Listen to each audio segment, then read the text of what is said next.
The ইরাস tour Hollywood সঙ্গীত জগতের pop তারকা টেইলর সুইফটের সর্বকালের সবচেয়ে সফল কনসার্ট ট্যুর। রোববার রাতে কানাডার ভ্যানকুভারে যখন তার শেষ বাঁশি বেজেছিল, তখন আবেগতাড়িত হয়েছিলেন এই তারকা।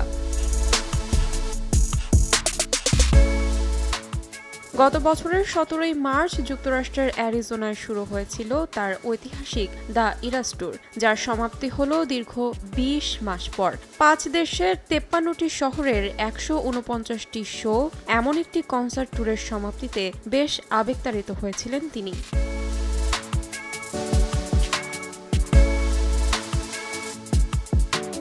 গায়িকা এই ট্যুরে ছুটেছিলেন টোকিও, প্যারিস থেকে শুরু করে আরও অনেক শহরে। রেকর্ড টিকিট বিক্রি, জাস্টিন ট্রুডো, প্রিন্স উইলিয়ামের মতো রাজনীতিবিদদের উপস্থিতি সুইফটের এই ট্যুরকে বাণিজ্যিকভাবে আরও সফল করেছে।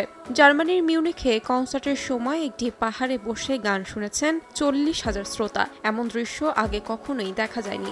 অর্ধেক পাউডারে দ্বিগুণ উজ্জ্বলতা, নতুন রিন অ্যাডভান্সড অর্ধেক পাউডারে দ্বিগুণ উজ্জ্বলতা।